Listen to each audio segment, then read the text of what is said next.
tuturuan po tayo. Alam nyo, walang perfect, pero salamat po, may mga mensahe na ikinukorek po ang mga buhay po natin. Ano? Kaya tayo po ay lumalapit. And yung mga missionaries natin, thank you for your willingness, no? Na pumunta sa different fields, no po, iba't ibang lugar, na hindi kayo pamilyar, pero kayo po ay sumasama. But, let me remind you, mga kapatid, kayo mga missionaries, sometimes, no, parang pagka may mga mission conference po, this is our favor sa atin ito, marami na namang mga magsusupport ng mga pastors, ano po. Pero, sana makita nyo rin how we challenge pastor despite na mahirap po ang church, despite na maliit, we challenge them to give, no po. At sana makita natin how we value itong mga paghihirap na ito.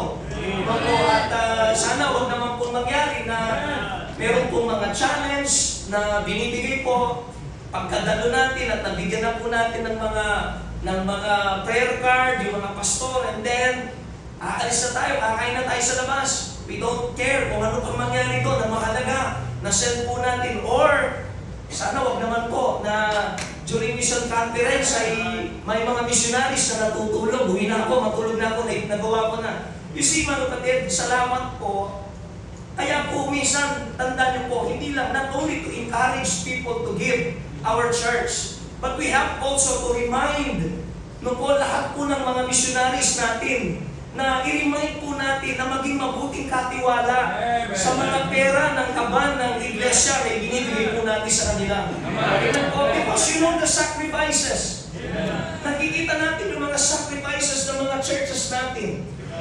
One time, meron kaming pinuntahan, meron pong pumunta sa amin, nung kami po nandito, meron pong lumapit sa akin, sabi niya, Pastor, meron ka bang mga workers? Sabi niya, balita ko marami kayong workers. And that was, that time, Pastor Redel. So, sabi ko, Pastor, meron po kami. Opo, marami. Yung kasa, nakalimutan ko rin, guys, nandito po yung iba at nandun po mga pastors and workers po na nariyan. At sabi ko po, sige, bigyan mo ko mga at least 2 or 4. So, binigay ko pong pangalan. Imagine that pastor ay pumunta pa po doon sa lugar. Siya pang nagsakripisyo at inabot na yung support, gusto mong makita. Di ba minsan, bihira yung ikaw ang pupunta. Papuntahin mo na lang at interrogate mo kung ano yung mga belief niya, amen? Kung naniniwala sa soul winning at whosoever, amen? Mga kapatid, so, alam niyo mga kapatid, so natuwa ako, Pastor, sabi ko, thank you so much. Akala ko napakayaman ni Pastor Redet na eh. One time, meron po kaming binisita. I don't know kung antipolo or may binisita po kami na winin. So we're looking for a church. Pagkatapos namin winin, nakakita ko ng Baptist Church. Pagpasok ko sa Baptist Church na yun, nire-rentahan lang siya, napakalit. At pagpunta ko doon, sabi ko, kung nagsisimula pa lang to, kasi masikip ko. Alam nyo, sinong nakita kong pastor? Yung pastor na naghahanap ng missionary. That's why I am reminding every missionaries, mga kapatid, yung perang tinatanggap natin, divine yan. Banal po yan, mga kapatid. And I hope na kayo po'y maging mabuting katiwala ng gawain po ng Panginoong Diyos. Amen po? Amen. I know, mga kapatid, listen po, before we get through, bago tayo dumaan po sa mensahe, alam nyo, isa siguro, Pastor, whenever we receive missionaries, every time na may mga kakatok na missionaries, sino pong missionary na pumunta po sa amin na sinabi namin hindi kayo pwede? Wala po kaming tinatanggihan kahit isang missionary. Tama. Amen? Amen. Kasi po, we have to receive them. Amen? Kailangan tayo maging encouragement po sa kanila. But may mga pagkakataon, mga kapatid, listen, we love missionaries. And even our members, they have learned, mga kapatid, papaano po irespeto, mahalin ang bawat mga missionary dumarating. Hindi po kami bastos sa mga missionaries. But meron mga pagkakataon, mga kapatid, nagpatayo kami ng prophet chamber. Because one of my heart's desire ay magkaroon kami ng prophet chamber to receive missionaries. Sabi ko, during their deputation, kahit dito sila, nag-stay sila. Pero may mga pagkakataon that I've noticed something. Listen, missionaries. Sinasabi natin that God called us into a certain place na kung saan that God really burdened us. We saw the need ng mga taong naroon. I believe with all my heart, mga kapatid, if that burden is real, kahit saan kayo naroon, missionaries, it is not an excuse that you are in deputation. Kahit saan kayo naroon, dapat nakikita yung burden sa mga kaluluwa. You see, sometimes, mga kapatid, meron kaming mga dinadala ng pagkain, siniservisyuhan ng mga missionary. But never na nakita namin bumaba. Never sa bawat araw makita namin maghanap po ng kaluluwa. You see, mga kapatid, if you do not have the burden, dito lang wala kang pagmamahal sa kaluluwa, anong gagawin mo sa mission field? You know, yung panahon natin noon, siguro matutuwa pa kami kung lahat ng pumupunta sa mission field, alam natin, in-execute, pinapatay, and you are still willing. Siguro, di kami matatakal, magsusupport kami. But nowadays, ang daming paraan eh. Are you listening? Yung put up ka ng school, but be very careful, mga kapatid. Minsan, hindi naman restricted, di school ang tinatayo. You know, I believe, isang pamamaraan yun kung bakit nagtatayo ng school. Because that area is restricted mula sa gospel. Pero merong mga malalaya, school ang pinufocus. We are not called para magtayo ng school, kundi para magagay po ng kaluluwa. Amen po. And so we have to ask every missionaries who are knocking on our door at sinasabi po nila, pwede po mag-deputize, brother, are you a soul winner? Am I right? Paano mo sasabihin that you have the burden for the lost? Tandaan niyo po, mga kapatid, ang pagkakaroon ng burden sa kaluluwa, hindi lang pagputi-puti ka lang nabiburden. I believe, mga kapatid, tandaan niyo po ito, ang value ng kaluluwa, bata, matanda, puti, kayo manggi, sa harapan ng Diyos, pare-parehas ang value. Now, if we really love the Lord, dapat yun ang ating ginagawa. Are you listening? And so, sana, mga kapatid, makita nyo.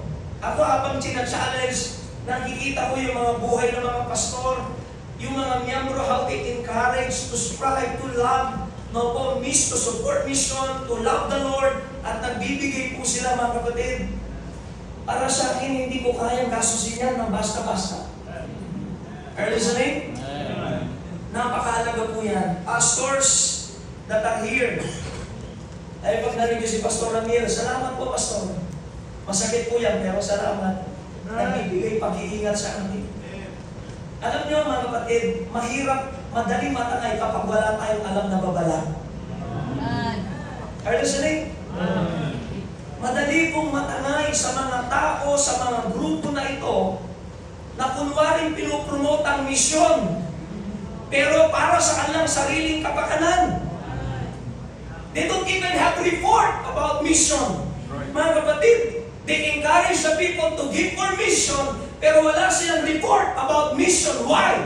Because they use the funds for mission para sa kanilang sariling kapakanan. We see, you know, maging maingat po tayo, mga kapatid. We are just a servant of the Lord Jesus Christ. Tayo po ay mga steward lamang na pinagkatiwalaan ng Diyos ng Iis. And so, Pastor that are here, I really salute you. The message is very hard, mula kahapon. Pero I thank God, mga kapatid, alam mo ang puso ng Diyos. Alam mo kung anong standard ng Diyos. That is why may mga panahon narireview po tayo, pero tayo ay tumatayo pa rin. Pastor, sige, preach on! May mga time, Pastor, tinatamaan ako. Meron mga times, sometimes, parang nagiging bossy na rin ako, pero salamat, reminder yan. Amen po, mga kapatid. You see, pastors that are here, I want to encourage you. You know that when the first time I met Pastor Ramil, pumasok sa kwarto niya, sa office niya, hindi niya alam na ako speaker. Kala ko matagal na kami magkakilala, tapos pagpasok ko, Pastor Kokoy Ramirez. Aba, kilala niya ako. Yung pala, inimbrehan siya ni Pastor Nathaniel Boy, na may pupunta dyan, magpipreach, ang pangalan ay Pastor Kokoy Ramirez. Kaya alam niyo na po, sobrang busy ni Pastor. Meron mga time na may isinalan siya ni speaker that time, may nakaschedule sa speaker. Sino Pastor sabi? Opo, no? So, sabi ko naman, nakakahiya naman yung pang pastor na, pastor? Siya na lang po. Alam po, pagkatapos nun, I don't know what to preach. Inimbitan ako, siguro meron tayong mga nag-preach sa ibang simbahan, gagawin natin, and then i-preach natin. Pero alam niyo po, hindi ko makakalimutan ito. Sinabi po ni Pastor. Pastor, sabi niya, nahihirapan ako. Bago pa lang transition to. Pero mga kapatid, the same message, the same preaching na gusto ko pong ibahagi sa inyo. Ang ating pagkakaroon ng maliit na gawain, hindi ito dahilan para sabihin natin hindi tayo magamit-gamit sa Panginoon Diyos. You know, listen, kailan pa ba gumamit ng Diyos ng mga dakilang bagay? You see, pag gumamit agad ang Diyos sa mga dakilang bagay, lagi niyong tatandaan, hindi sa Diyos ang papuri. Amen? Kaya mapapansin natin sa Bible, pag-aralan natin yung mga taong tinawag niya, sila yung mga taong mahihina, sila yung mga taong walang kakayanan, sila yung mga taong walang maibigay. And yet, ginamit sila ng Diyos. Amen. You see, kung tayo man ngayon ay hinahamon, Pastor, we don't have this ganito kalaking wala kaming ganyang kalaking pera na pinambili doon, mga kapatid. Hindi po aksidente na tayo nandito nakikinig. Because God is trying to encourage each and every one of us, may magagawa ka. And one day, ang kahirapan natin, ang pagiging maliit natin, will just a testimony. Magiging testimony na lang natin na not on the ground, wala tayo may pagmamalaki. Pero sumunod tayo at nakita natin ang kamay ng Diyos. You see, mga kapatid, I want you to turn your Bible in Exodus chapter 10. You know, minsan pinagtatalunan ng mga Calvinists at ng mga whosoever about sa pagiging matigas ng puso ni Pharaoh. But it's actually God has a purpose why He hardened the heart of Pharaoh. In Exodus chapter 10, verse 1 and 2, ang sabi po na pala nakasulatan, and the Lord said unto Moses, Go in unto Pharaoh, for I have hardened his heart. For what purpose? And the heart of his servants, that I might shew these my signs before him.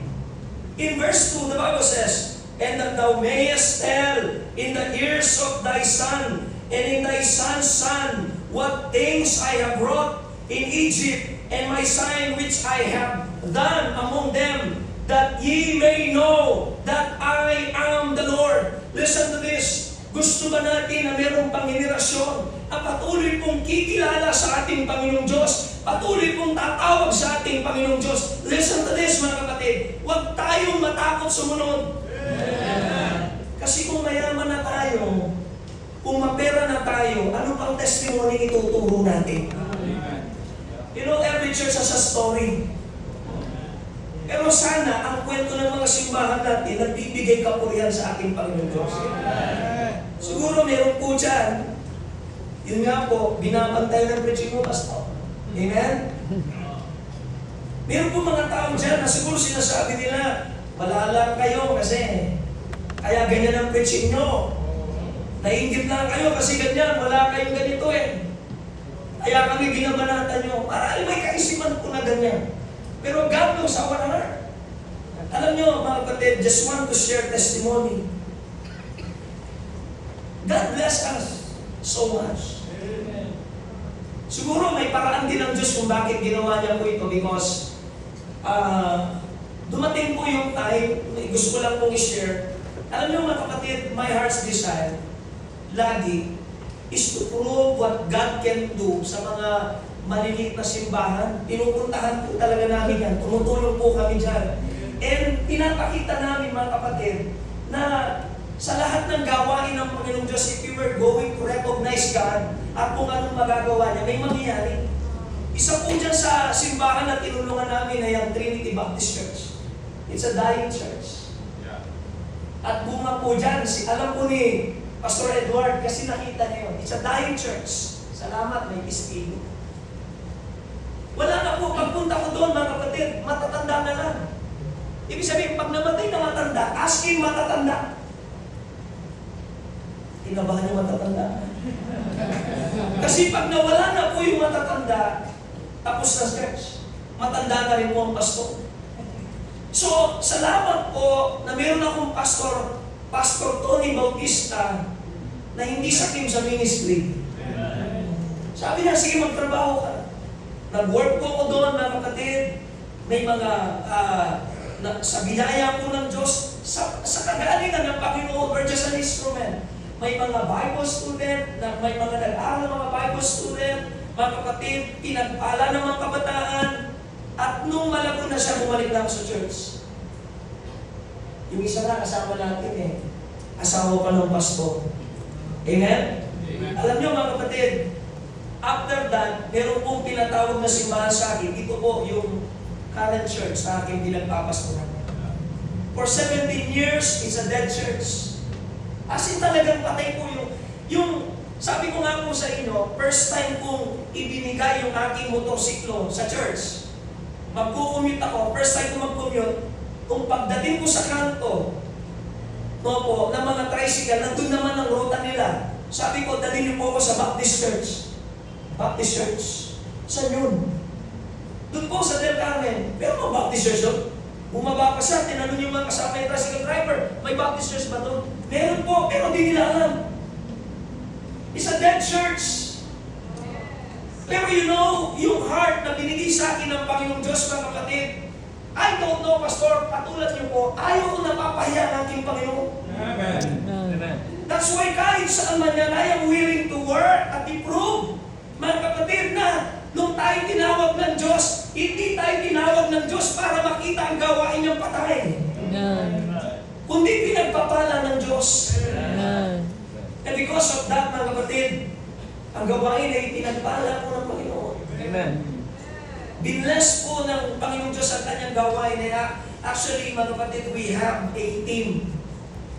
At every year, pumupunta kami sa bawat remote areas and we're trying to encourage pastor. Tinuturuan namin sila ng leadership, mga kapatid. Kaya nyo. We can grow in your place. Kaya mag-grow.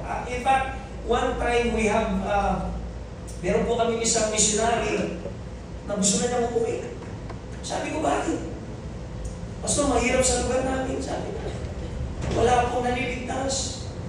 Sabi niya, parang tumatanggilat ng tao. Alam niyo po, nagpaalam kami. I don't know, kasama ko si Pastor Wilson. Worker pa lang siya noon. Kita mo yung involvement, ang bilis ng promotion. Ano? Kasama ko po siya noon, mga kapatid. Pagpunta namin doon, yung isang gawain din namin, naghihingalo, sabi niya, Pastor, alam mo, sabi niya, nung Sunday, wala halos pag may mga okasyon na ganyan, di na natin kumukunti, very discouraged sa mag-asawa. So sabi po namin, sabi ko, sige ganito gagawin natin, mag-work kami ng umaga sa inyo, sa hapon sa isa. Sabi ng isang pastor, Pastor, di mo na kaya. Sabi niya, hindi mahirapan kayo. Ako nga, hindi ko nagawa para. Sabi ko, hayaan mo muna kami magtrabaho. Sabi ko, sabihin mo lahat na naging problema, bakit umaalis ang mga miyembro mo. And then mga kapatid, we started to work. After 1 week, mga kapatid, mahigit yung kung konti na lang, no po, yung mga miyembro nila, mga kapatid, halos 75% bumalik sa church. 75%. The second week, mga kapatid, yung mga miyembro niya kasigla na, nasa church. By that time, he realized, kailangan niyang matuto. Amen. You know, we are here hindi para magpagalingan. We are here para magsulat ng mga bagay na maaaring hindi pa natin alam. O meron tayong problema sa administration, sa ating pong church, mga kapatid. And then yung isa na gusto umuwi, nung nag-work po kami sa kanila, yung kanyang lugar na puno ng tao. Sabi ko, Brad, tandaan mo to, huwag nating isisi sa lugar. Minsan sa atin. Are you listening? Pastor, I've seen a lot of pastor. I have a friend sa Arayat. Hindi lumalago ang simbahan. Pero nung namatay ang pastor, kinalitan ng batang pastor. Masipag.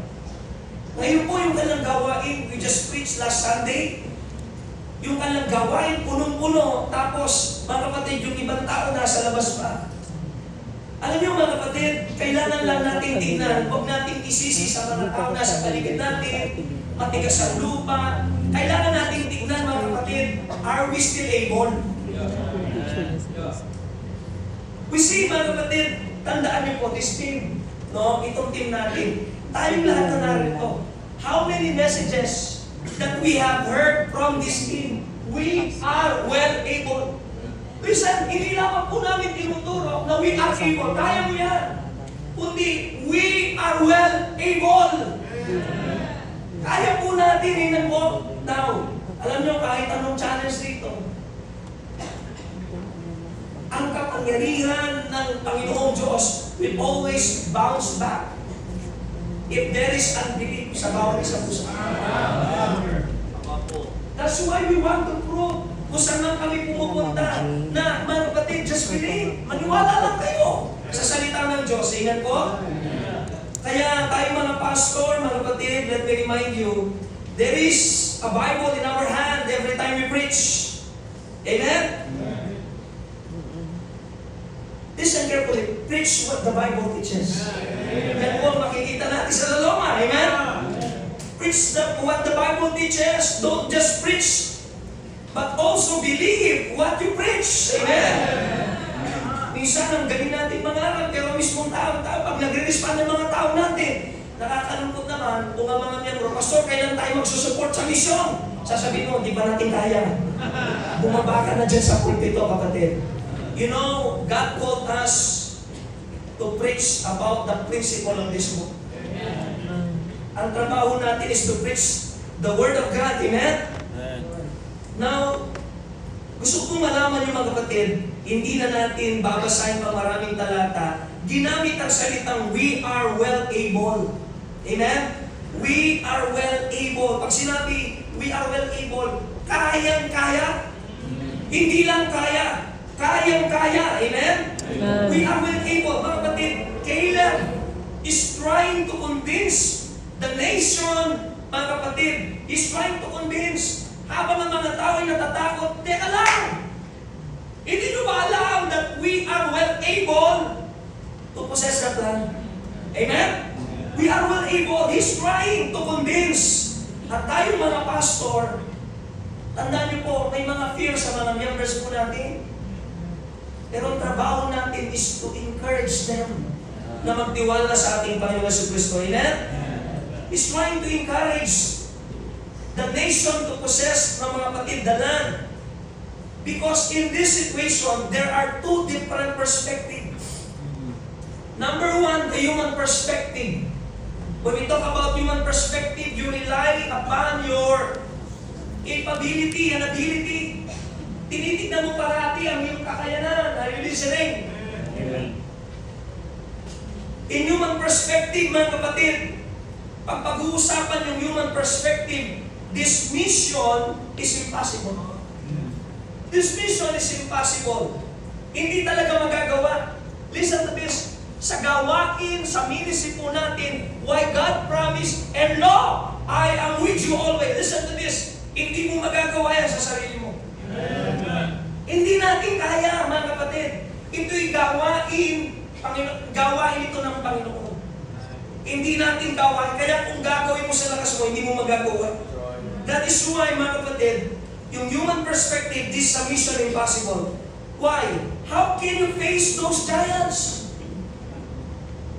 Mga higante, lalaban ka. Amen? They are warriors, not only giants, they are warriors. They are trained soldiers ready to defend their lands.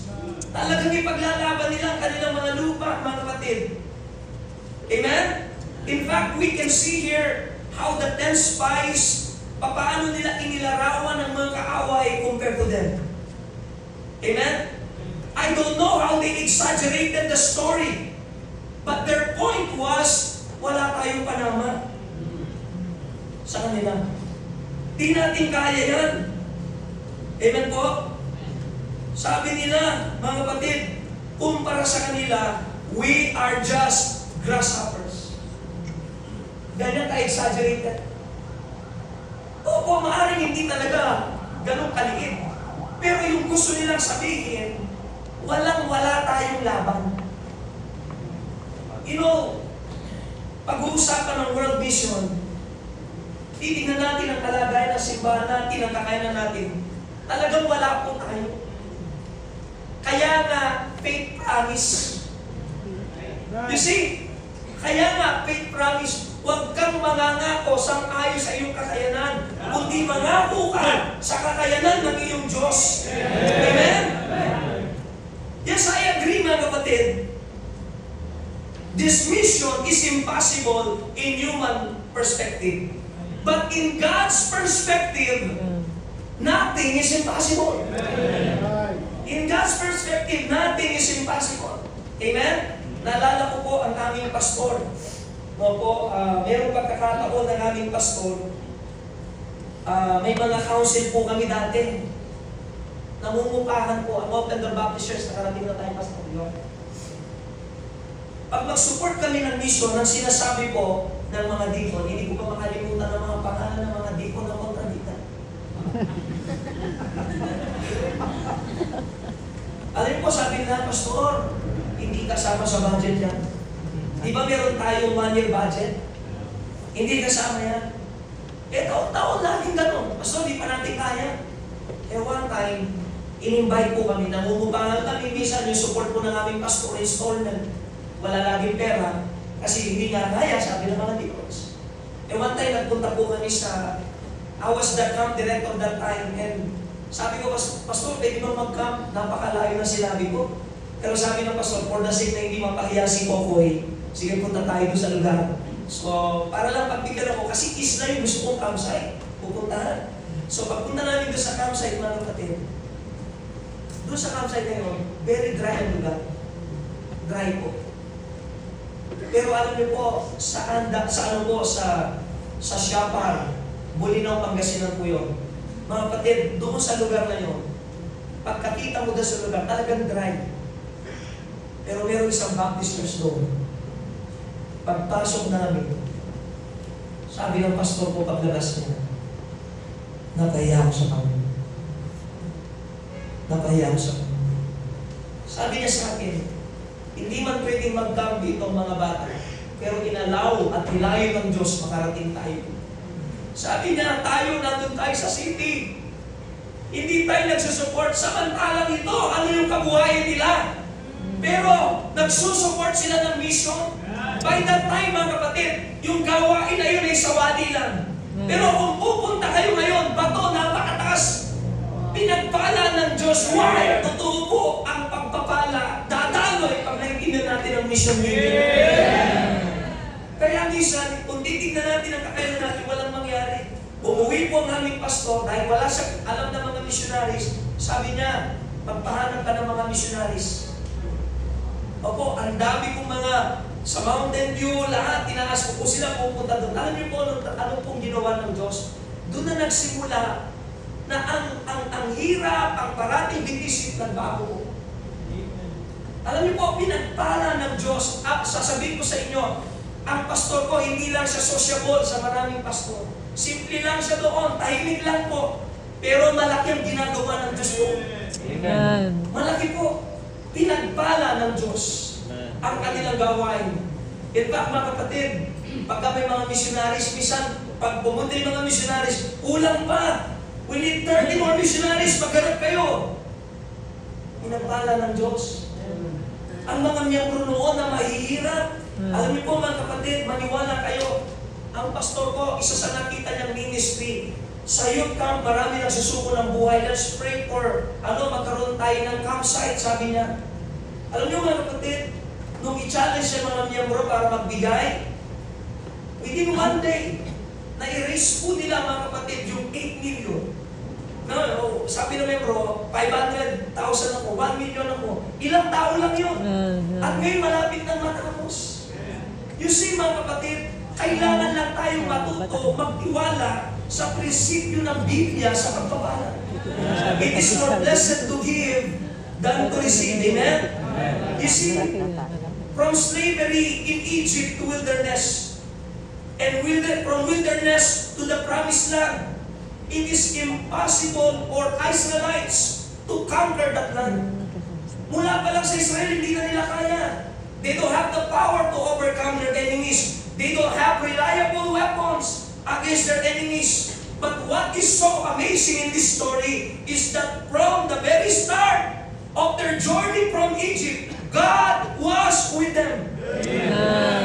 God was with them. Oh my beloved brethren, we should not forget, the Lord has said to the church, I am with you always unto the end of the world. Amen? For the cause of evangelism, for the cause of mission, God promised us, He will be with us until the end. Amen po? Ito na hindi ni Moses to eh. Yung kahalagahan ng presensya ng Panginoong Diyos.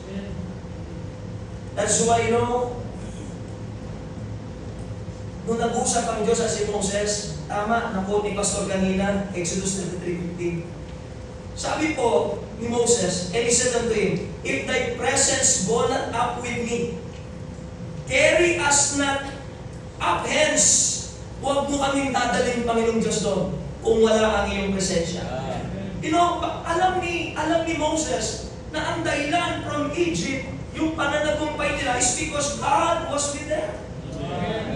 That is why nung sinabi ng Diyos, sige, matitigas ang ulo nyo, bahala na kayo. Pero hindi ko na kayo sasamahan. Kaya kung matitigas ang ulo, tara na, punta tayo! Huwag naman sana pag ang Diyos napagod na sa atin, doon lang natin gusto magsukon ng mission. Anong sabi niya? Sige, pupunta kayo. Pero mamamatay kayo doon. Kasi hindi nyo na ako kasama. Amen? Moses knew the importance of God's presence. Kung kaya, listen to this, ang ministry natin, ang mga ministry na hindi sa Diyos umaasa, talagang matatakot kang mawala ng pera. Totoo po yan. Kaya maraming pastor mukhang pera, hindi na po sa Diyos nagtitiwala.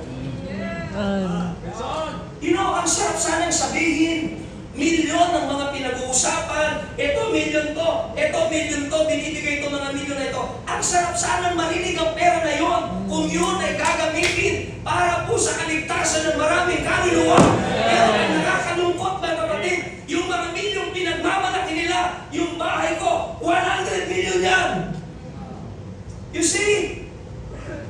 At maraming mga pastor, maraming mga tagasunod, You see mga kapatid, if you know your Bible, if you know your God, if you know your Lord Jesus Christ, kailanman, hindi mo nanasahin yung mga bagay na yan. You see, alam niyo po, kami binas ng Panginoon, may panahon po that we are earning at least 300,000, more than 300,000 na mga pastor. Ang mga workers namin, buhay mayaman na dahil.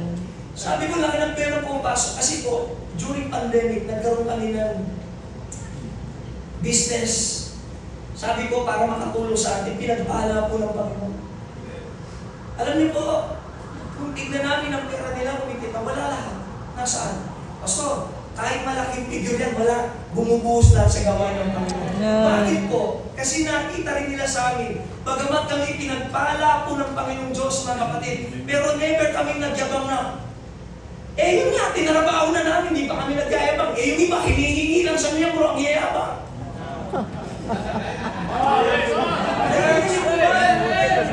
Hinihinga lang sa miyembro, kala mo pera nila. You see, humawa po kami ng milyon. Mga kapatid, ang ganda sana, sabi ko, the first time na makahawak ako ng 1 million, Panginoong Diyos, ibigay ko sa iyo. Mga kapatid, ginawa ng Diyos. Eh kung pahawakan ako ng Diyos 10 million, ibibigay ko eh. Ano? Yung bang 100,000 nila kaya lang bigay sa misyon? You see? Sometimes ginagamit panakipbuta sa misyon. Pero ang totoo mga kapatid, they are devourer. Devourer po sila. Amen? Kaya tayo narito. Ba't ka natatakot? Sino ba tumawag siya? Kung pera ang alam mong paraan para mag-survive sa ministry, mga kapatid, dapat hindi ka sa Diyos sumunod. Ano sabi? Kasi naniniwala tayo mga kapatid, kung ang Diyos ang tumawag sa atin, hindi po sa maamon o sa pera tayo magtitiwala, kundi sa Panginoong Diyos. As I remember mga kapatid, nung bago magsuko ng buhay sa Panginoong Diyos, sabi ng kuya ko, nag-aaral ako ng accounting eh. Dati ako marunong magbilang. Accounting. Papastor na lang ako. Hindi po mga kapatid, habang ako nag-aaral sa accountancy, parang nararamdaman ko na iba na leading ng Diyos. Parang gusto ko sa church, gusto ko naglilingkod. Pero alam niya, nangyari mga kapatid. Nung mag-decide na ako, isa sa pinakakalaban ko yung kuya ko. Kasi alam ko, hindi niya magugustuhan eh. At alam ko, bubog ako. Kasi terror ko talaga eh. Terror ko. Hanggang ngayon, kuya ko na nakatatakot talaga ko. No. Kailangan naging pastor. Kahit gusto kong balik ko kuya ko, pero pastor eh. Pero, alam niyo po, sabi niya, nung time na try na akong pigilan, dinala ko sa pastor, talagang hinaladkad ako sa daan, sinakay ako sa sakyan, hindi ako nakuya, tinitignan ako ng mga pasahero, binabakang sa church, sabi niya, pastor, ito na magpapastor sa masamang na ugali. Agree ba? Masamang ugali. Diba? Karami ng mga pastor, naging pastor masamang ugali. Biro lang po, biro lang. Dati, dapat. Sabi niya, iiwan ko na born again na tama. Sabi ko, iiwan ko. Sabi niya, pag po ito, pinili niya gusto niya, iwanan ko dito. Bahala na po kayo. Alam mo, kasi sabi ko, sa kauna ng pagkakato, mamamali na ako sa pamilya ko dahil sa panahon sa mga. Pero okay lang, magbili ko. Pero di siya nakatiis. Alika, sama ka. Sinapa ko. Eh, mas delikado, mas galit na siya. Pagdating sa bahay, pinagbabasa yung mga tasa. Sabi niya sa akin, Okoy, tanda mo ko. Pagka naghirap ka walang makain sa ministry, huwag na huwag ka na sa akin. Alam mo ba, tayong salamat, may pananampalataya na ako sa Diyos. Sabi ko, Panginoon, patunahin mo sa tao na ito. Hindi siya bubuhay sa akin. Sometimes, alam nyo, bagamat na-bless na, pero minsan hindi ako lumampas na. Why? Pinagpala ng Diyos kahit mahirap mga kapatid. Ang Diyos ang tumawag. Mga kapatid, ang Diyos ang nag-provide. At nung nates ng Diyos ang ating pagtitiwala sa Kanya, pinagpala ng Diyos. At nakita niya ngayon ang kamay ng Diyos. Eh, hindi ka lang pinagpala ka pa ng maraming mga miyembro na mapagmahal. Pastor, alam niyo, tama po yun. Mahalin mo ang miyembro mo, gawin mo ang tama. Hindi mo kailangan manghingi. Sila ang kusang magbibigay. First time ang pastor ko ako sa mga kapatid, kaya na kapaligtaran yung kinikwento ko, pastor. Sabi ko, may mga pastor na ganyan, Bin mo, i-encourage mo, let us sacrifice to the Lord. Diba? Siya ba yun? Sabihin natin mag-sacrifice sa Panginoong Diyos. Imagine mo, miyembro po, yung panghahanda niya para sa pamilya niya, yung bonus niya, kukunin mo, ibigay natin lahat sa Diyos. At alam niyo, pag binigay niyo sa Diyos yan, sabi ng Diyos, pag minahan niyo, pastor niyo, binigay niyo lahat ng gusto niya, pagpapalahan tayo. Ano sa buhay ng pastor, samantala ng kanyang miyembro? Sa sakripisyo na hirapan, alam niyo, tandaan niyo po, iba po ang lobo sa pastor. Eh, masaktan na masaktan. Totoo naman sa Bible. Yung tao na kumakangkam sa miyembro po, pera ng miyembro, para sa kanilang sariling kapakanan, lobo po yan. Sa kanilang sariling kapakinabangan, ginagamit po ang pera ng tao. Alam niyo kami, never po namin ginalaw ang pera ng church. Minsan nga, sabi ko sa mga sinendahan ko pag wala kayong report, sabi ko, didisiplinahin ko kayo, tatanggalin ko kayo sa grupo natin. You know why? Bakit? Hindi nyo natutunan kung saan. Lumabas kayo rito, maayos ang reporting, maayos ang pag-handle ng pera. Huwag na huwag kayong gagawa ng pagkabalbalan pagdating sa mga pera na yan. Kasi mga kapatid, kahit send out kita, aalisin kita. Abay, inayos po mga report.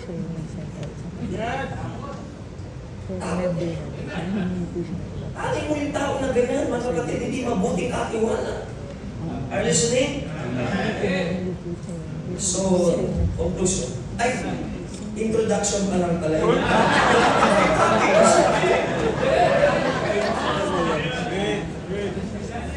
Ang topic po natin ngayon,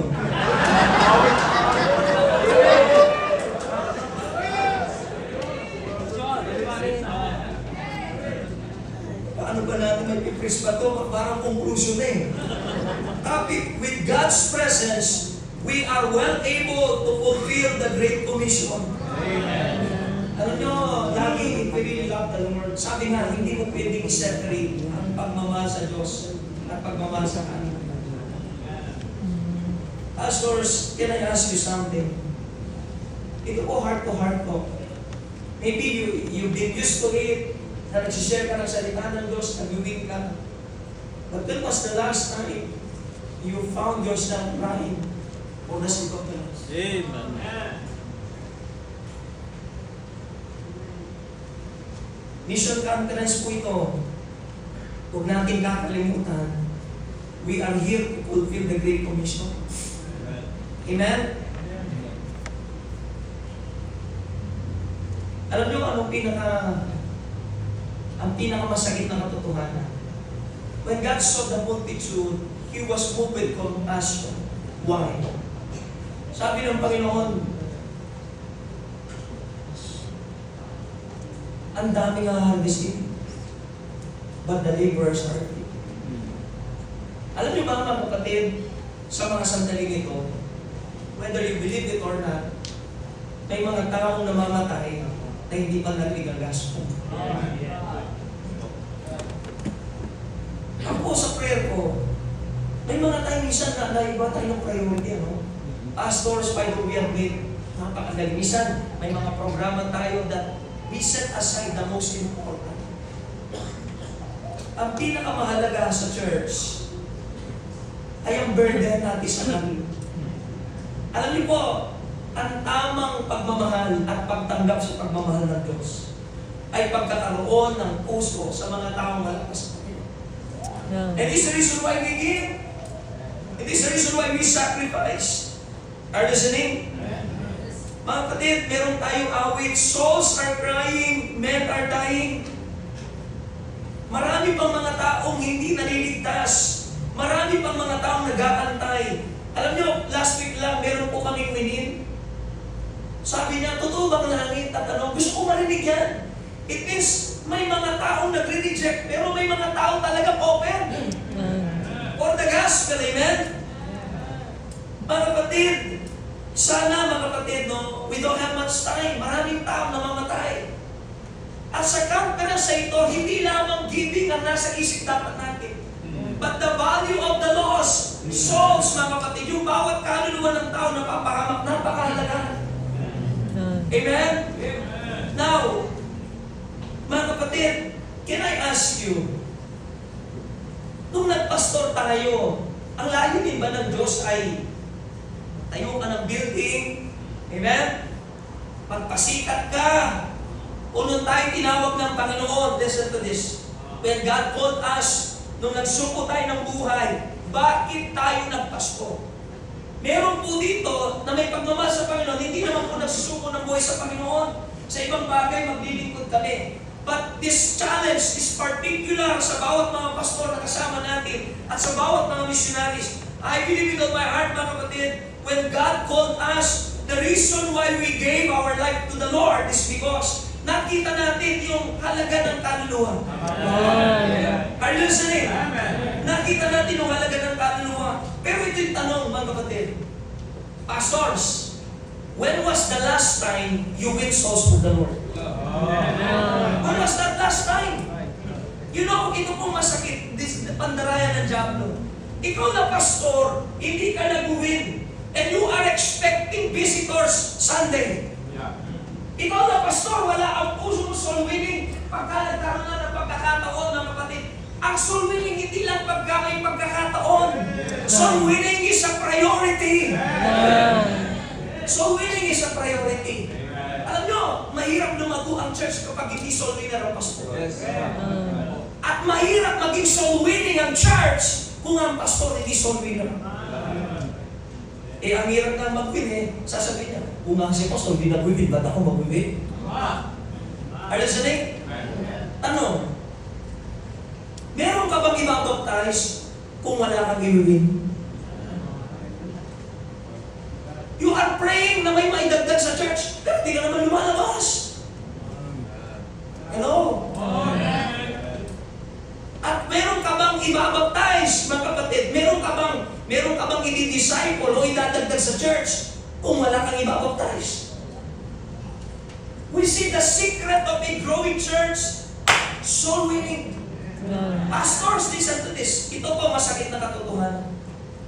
Kung nahihiya kang mag-win, at kung wala kang lakas ng loob mag-win, forget about ang pagpapastor. Are you listening? Because paano lalago ang gawain is kung ikaw di ka nag-aakay ng kaluluwa? Naintindihan niyo po ba yun, mga kapatid? Huwag niyo pong iyasa na sasabihin niyo, members, dati nung kayo ay, ako nagpapagod sa nag-win. Ngayon nandiyan na kayo. Kayo na yan, trabaho niyo na yan. Hindi po gano'n. You see, we have to be active in soul winning. Amen, pastors? Amen po? Kailangan po, bakit po mga kapatid? Kapag ka ang pastor, ang puso niya soul winning, lalago ang church. Hindi maaaring di lalago. Kaya lang, pumatok lang sa bahay, takot ka pa. Ay, pastor yan ha, hindi po kami bigay ng tracts. You know why very important? Why Apostle Paul told us about, sabi niya, we have to mortify the flesh. We have to die daily. Because ang inukonsider natin, nung worker pa tayo, hindi tayo nahihiyang napapahiya. Tracts po. Abay nung naging pastor ka na, nabihisan ka lang ng konti. Ay baka pahiya ko nun You see, pastor, kahit anong na mangyari mga kapatid, lagi nating dalhin sa buhay natin that we should die daily. We should deny yung flesh natin para magawa natin ang kalooban ng Panginoon. Amen? Ito po yung purpose, mga kapatid. While we have mission conference, not only about money, pero ang mission conference is all about soul. It so happen na kailangan lang ang pera para makaalis ang mga missionary natin. But don't we ever forget na ang purpose ng mission conference is all about souls. All about souls. Listen to this. Mga kapatid, have you ever tried to win the lost at any cost, by all means? Naranasan niyo na ba yan? You know, Apostle Paul in 1 Corinthians chapter 9 verse 22, to the weak became I as weak, that I might gain the weak. I have made all things to all men, that I might by all means save some. By all means save some. Ibig sabihin po, ganyan po kadesperado si Apostle Paul na mailapit ang mga kaluluwa sa Panginoong Diyos. Do we still have the burden? Ito po, mission conference. Mga kapatid, kung titignan natin si Apostle Paul, gaano siya ka-aggressive sa soul winning. Even King Agrippa, Sabi ni King Agrippa, then Agrippa said unto Paul, almost thou persuadest me to be a Christian. And Paul said, I would to God, and not only thou, but also all that hear me this day, when both almost and altogether such as I am, except these bonds. Makikita nyo, sabi niya, King Agrippa, hindi lang ikaw. Kundi ang lahat ng taong narito, ang gusto ko kasi makakilala sa Panginoong Diyos. See, ang soul winning is not an option. It is a command. See? Members, listen. Sa church po namin, minsan parang mga miyembro natin nag-ielo ng mga puso, nagsawa na sa kakarinig nila na, mga kapatid, that the main business of Christian is winning souls. Without soul winning, we have no business in Christian. Mag-win tayo. Nagsawa na yan. Yung mga dati na lang lumalabas sila. Alam niyo, one Sunday, talagang diniin ko. Bakit ba tayo niligtas ng Diyos? Sabi ko, hindi ka niligtas ng Diyos para maging display. Members, listen, ang mahirap kasi sa atin, kahit ang miyembro wala nang ginagawa sa church kundi magkalat, takot na takot tayo mawala. I believe it on my heart, yung simbahan ay produkto ng mga taong ligtas na hindi lang kumilala sa Panginoon bilang tagapagligtas kundi Panginoon. You know, anong sabi ko sa kanila? Huwag kayo masasaktan sa church na namin sinabi ko. Sabi ko, yung mga Kristiyano na wala na po kayong gustong gawin sa buhay nyo, kahit umuupo na lang kayo, umuuwi, pero wala na kayong ginagawa, kalat na lang kayo sa simbahan. Mga basura at latak na lang kayo sa simbahan, sabi ko. Alam niyo mga kapatid, basura, latak. Sabi ko, and then mga kapatid, buti Sunday school may nag-preach. Pinangalawahan niya, ikaw yung preacher. Buti na lang, umahay sa preaching yung mga kapatid, Mr. Speaker. Umuwi ang mga miyembro, bago, sabi ko, bago invitation, listen, before you come forward, pwede ba, pag uwi mo ng bahay, mag-isip-isip ka? Isipin mo, kung gusto mo bang maglingkod sa Diyos o hindi. At kapag ka nakaisip mo na hindi ka pa handang maglingkod, don't come to church! You see, hindi bargain ng church. Christian, alam niyo yan. Ang pagiging member ng church is just a privilege. Don't come to church! Sabi ko sa kanila, this coming Sunday, aarkilan ko ng mga upuan. Lahat tayo lalabas. Sabi ko, dahil ang kasya upuan ay mga 60 na upuan. Mga kapatid, Sunday, gabi daw di makatulog. Sabi ni Pastor, basura daw. Pinag-uusapan ko ng mga lahat at basura sa loob ng simbahan. Pinag-uusapan mga kapatid, nagtrabaho. That Sunday, 104 na bisita sa umaga. 25, mga kapatid, sa gabi. Siksikan pong simbahan, mga kapatid. Ngayon, ayaw nila maging latak at basura. Nag-aakay ng kaluluwa. You say, listen to this, mahirap mag-win. Mahirap mag-win. Hindi po, mga kapatid, as long we have God's presence. Amen? Hindi po mahirap mag-win, mga kapatid. With God's presence, we are well able to fulfill the Great Commission. Number one, with the presence of the Holy Spirit, there is the promise of power. Are you listening? Ano yung power na ito? Yun ang nag-i-enable sa'yo. Yun ang nagbibigay ng courage, nagbibigay ng boldness, na kahit hindi mo kaya, pero nagagawa mo because the Holy Spirit, ini-empower niya tayo. Amen? Ini-empower niya tayo. Huwag tayong matakot. Mag-aray ng kaluluwa. Amen, church? Mga kapatid, can I ask you something? Pumunta ba kayo dito sa church na ito, sa conference na ito, para makinig at mabless o dagdag basura? Oh, good point. Kayo ba'y narito? Kasi kung kayo uupo, pero after this challenge, wala kayong gagawin, mga kapatid. Sinayang mo yung pagpapala, mga kapatid, at may pananagutan ka. Are you listening? I believe lahat tayo narito, Pastor, pumunta kami para mag-bless. Amen! Amen! Lahat tayo para mag-bless. Amen po. Now listen, alam ko po mahirap mag-akay ng kaluluwa. But let me challenge you. Let us do our best. Let us win the loss at any cost. By all means, gawin natin. Sabi ng isa, mahirap, Pastor. Pantay nag-preach po kay Pastor Jason Manson. Sabi ko, may anak ka na kapatid, yung sa member niya, Brother Raymond yata. Opo, bunso. Yung bunso. Halimbawa, nag-pray ka sa Panginoon. Na yung bunso mong anak ay pagalingin ng Diyos. Sabi ng Diyos, oo anak, pero bago ko siya pagalingin, simpleng kondisyon.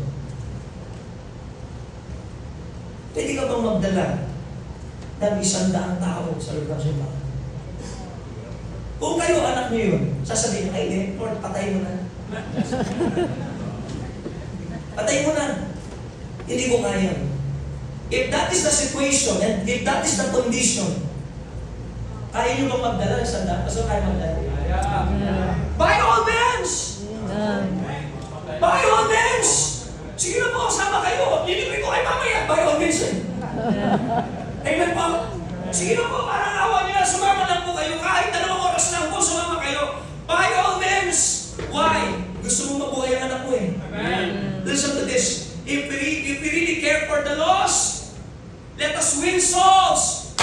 By all means, at any cost. Amen. At any cost. Now listen. Alam niyo mga kapatid, maganda matapos tayo rito, may commitment eh. Listen. Pwede ba natin, kaya pa ba nating ibigay ang best natin sa Diyos? Amen. Kaya pa ba nating ibigay? Amen. Tandaan niyo po mga kapatid, let me challenge each and every one, mga pastor to, mga missionaries, so. Listen. Pwede ba mga kapatid, we still have one day before Sunday. And that one day, gamitin natin by all means. At any cost, magdala tayo ng tao sa Diyos. Alam niyo, sabi ko sa kanila, kung hindi ko pa sasabihin niya, hindi niyo magagawang magdala, kaya niyo naman pala eh. Are you listening? Listen, kaya natin. Members, pwede ba natin i-take yung challenge sa oras mo na ito? Pastors, kaya mo ba alang-alang sa Panginoong Diyos that this coming Sunday, by all means, magdadala tayo ng kaluluwa sa Panginoon? Pangunahan natin, Pastor. Amen po. Alam niyo mga kapatid, meron akong pinuntahan na mga maliit na simbahan. I challenge this same challenge, Pastor. But they are just members and not pastors. Pero mga kapatid, yung service po nila, punong-puno ng bisita. Eh dito mga pastor tayo. Missionaries. Hello? Pwede ba mga kapatid, i-commit natin sa Panginoong Diyos, by all means, magdadala ko ng kaluluwa this coming Sunday. Ay, hindi ba? Oh, so, kaya ba? Kaya. Pastors, kaya di ba? Amen. Kaya po. Now listen, ito po, gawin natin. Mga workers, kaya ba? Bible students, kaya? Kaya ba? Ay, hindi ba sa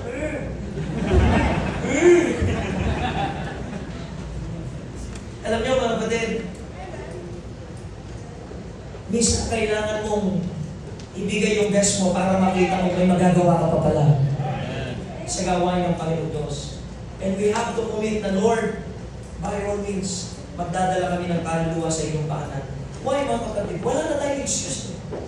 We have the power of the Holy Spirit. Amen po? Sabi ng Bible, and ye shall receive power after that the Holy Ghost is come upon you. And ye shall be witnesses unto me both in Jerusalem and in all Judea and in Samaria and unto the uttermost part of the earth. Amen? Now, question. Bakit walang power, Christian? You know the problem? Pag ang kapangyarihan ng Banal na Espiritu hindi nagmamaligtas sa buhay natin, listen, pastors, workers, members, you have to realize there is something wrong in your life. na kailangan yung pagsisihan, kailangan yung isuko sa harapan ng Diyos sapagkat we can never experience the power of the Holy Spirit pag marami buhay natin. Instead na ini-empower tayo, nag-grieve siya. Why? Because sa mga buhay natin. Amen po?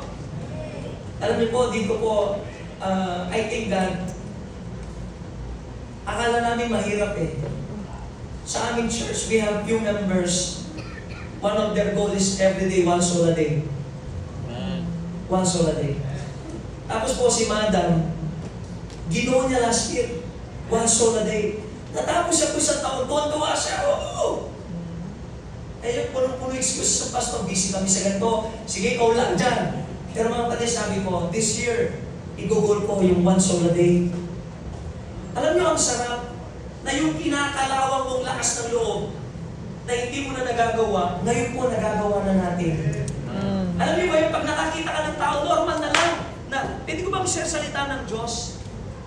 Every Sunday, hindi nawawalan ng bisita ang church. Every Sunday, mga kapatid, opo, hindi lahat yan mananatili, pero meron at meron tunay na makakasama natin sa gawa ng Panginoon. Just last time, nag-preach po ako ng couples banquet na Pastor Ramil. Na 10 oras kami, wala pa kaming nawin. Kung magbabiyahe pa ako mula dito hanggang sa Pampanga, aabot na ito at wala ako nawin sa araw na yun. Pagdating ko po, dito lang po. Hindi ko alam kung Brian o Joshua pangalan ng tao dito. Sabi ko, pwede ba namin share salita ng Diyos? Ano ba kayo?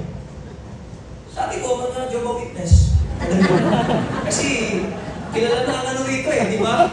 Baka sa iba lang. Di sabi ko, ano ba kayo? Sabi ko, Christian. Parang walang lusot eh, Christian. Sabi niya, ang ano pa naman magsalita, alam niyo po, dito po sa lugar namin, halos ang dami na pong ano rito eh, mga nagtuturo din ng ganyan. Dito lang po. Sa tabi natin dito, sa kanto. Tapos sabi namin, diyan po, di ba church po yan? Ang dami rito. Tapos sabi ko, pag ba mamamatay ka na muna ligtas ka? Ay, di pala ako nakakalam niya. Yun dahil na bakit ako nandito. Para ipaliwanag. You see, kahit saan, pwede tayo magakay ng kaluluwa. Pastors, listen. Masakit pong katotohanan. Kapag wala kang lakas loob mag-solve, anong inaasahan mo sa bilis mo? You see, this mission conference, we encourage every pastor. Let us revive our soul-winning program. Pangunahan natin. Amen? Pangunahan natin. Let us go soul-winning. Amen? Number 2, with God's presence, there is the assurance of provision. Pag tayo po'y sumunod sa Panginoong Diyos, nandun yung assurance of provision. Tingnan niyo po, when they follow the Lord, during nasa wilderness po sila mga kapatid, makikita ba natin yung provision ng Diyos? Yes! There is the provision of God. Ano yung provision ng Diyos? Imagine niyo po, every day, may manang nalalaglag. Tanong ko po, kung ang Diyos hindi magbibless ng mana, sa po ang pagkain ng mga tao? Even sabihin, even in a dry land, patay na lugar, God is able to provide. Are you listening? Kaya kahit nasan tayo, kaya mag-provide po ng ating Panginoong Diyos. Exodus 16:35, and the children of Israel did eat manna 40 years until they came to a land inhabited, and they did eat manna until they came unto the borders of the land of Canaan. Ganyan po katapat ang ating Panginoong Diyos. Amen po? Ang Diyos ay nagpo-provide. Amen? Kaya lang mga kapatid, minsan ang maraming mga tao, ba't takot yata po wala ng pera? Pastors, pag matapat ka sa gawain ng Panginoon, hindi ka pababayan ng Panginoon. Hindi mo kailangan magbukhang pera sa harapan ng mga miyembro po ninyo. Amen? Hindi po kailangan. You see, God assures us of His provision. Meron bang pastor dito pinabayaan ng Panginoon Diyos? Pag po kayo pinababayaan ng Panginoon, punta po kayo kay Pastor Ginoga. Pakakainin kayo yan. Amen? Amen po? Alam nyo, i-share ko lang po ito mga kapatid. Alam ko marami ng oras na nakuha ko, pero gusto ko share ko. Nagkaroon po kami ng leadership training sa Zamboanga. And I think Pastor Ramsila, ayaw ko kung nanonood po siya ngayon, Pastor Ramsila, katulad po natin yung espiritu niya. Alam niya yung mga grupo ng mga tao na umiikot doon at tinuturuan ng mga simbahan po nila kung paano po ang pastor ay ibigay lahat po ng mga bagay po sa kanila mga kapatid. May mga grupo. Sabi hindi ako masyado sumasama sa kanila. And we conducted leadership training. Alam niyo, may mga in-invite siya na mga pastor na in-invite niya po yung mga pastor na wala talagang kakayanan. Alam niyo yung mga pastor na namit namin at nakarating po sa Laloma, ang sabi ng pastor nila, basta nag-uwin ka, mabubuhay ka. Amen. That is their faith. At marami pong na-send out sa simbahan ng pastor. Buwis buhay sa mga Muslim. Napakadelikado ng lugar, mga kapatid. Makikita mo, pag nagpapatanggap daw yun, hindi pumipigil. Kasi bigla sasaksa. Meron pong lugar, ewan ko kung alam sa inyo, sa Zamboanga, yung ulo tanggal. Nang ibig sabihin na yung ulo tanggal. Masena, pero nagpapasok po sila. Alam niyo, sabi ko sa kanila, kapatid, salamat ka kung nagtatrabaho kayo kahit walang support. Binubuhay sila ng Panginoon. Pero sabi ko, on the other side of this land, mayroong mga simbahan na bukas ang puso to support you. We just want to prove what we are teaching you. Totoo po. So we invited them, nakasabay pa ni Pastor sa tawag di airport. Nilapitan daw siya. Papunta kami kay Pastor Bob. Sabi, masaya pong binabalita sa akin ang sabi nila, Pastor, nakausap namin si Pastor Ramil. Sabi niya, pagkatapos siya doon, pumunta kayo sa Pastor, in-invite na kaagad. So, nakita nila na kahit mahirap sa lugar nila, mayroong mga simbahan ng tumulong. Amen po? Bakit po napansin natin sila? Kasi nagtatrabaho sila ng totoo. Nagtatrabaho. Kasal po anak ni Pastor Ricky, nandito kami. Nag-ipon-ipon kami kasama si Pastor Abdania, no po. Habang nandun kami, Pastor, may parating akong mga bisita. Sabi ko, gusto ko tulungan natin sila. Alam ko, sabi ni Pastor Abdania, sige Pastor, papuntahin mo doon. Tutulungan ba natin? Pagpunta namin doon, agad po, sabi ni Pastor, inawag yung mga kaibigan niya mga pastor, tulungan natin ito. Tapos po, yung lupa ng isa, kulang na lang ng 30,000, hirap na hirap pa, Pastor. Alam niyo yung 30,000 na yun? Sabi ni Pastor Abadia, Pastor, sa akin na itong 15,000, tapos yung kay Pastor Ivan, pag-usapan namin, sabi niya gano'n. Ang sarap, pag-pauwi yung mga misyonary, sabi nila, Pastor, ang sarap, totoo pala sinasabi niyo na meron dito sa Luzon na bukas ang puso para mag-support. Are you listening? At alam niyo po, yung lupa nila, by the grace of God, wala silang schedule na hindi po napunan.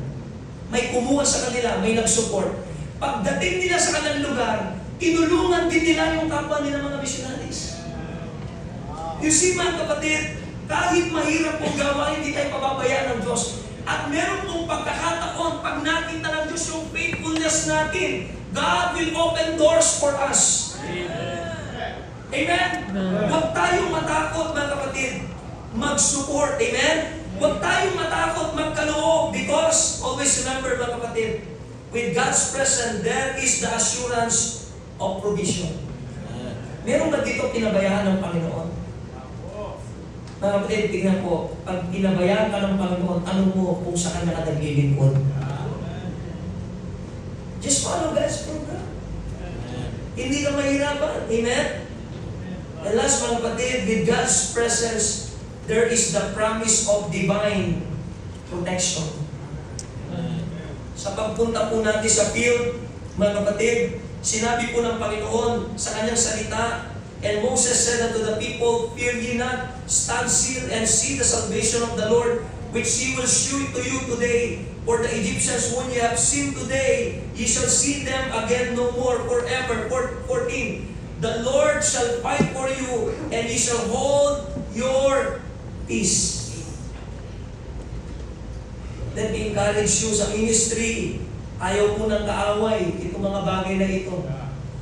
Amen? May mga threat. Lalo na pag ginagawa natin ang tama. Amen?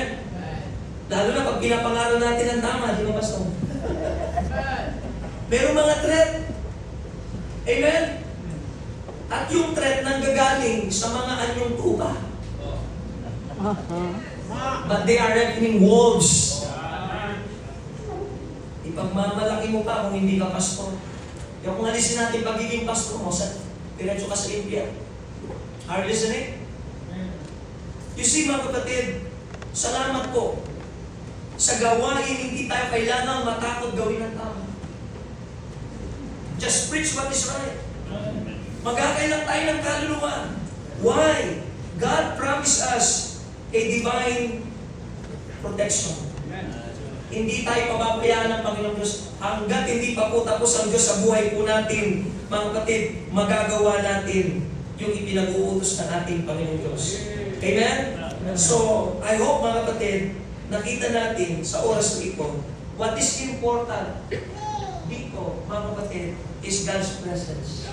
Without Him, we will not be able. Pero kung kasama natin ang Panginoong Diyos, we are well able. Thank you so much. Amen.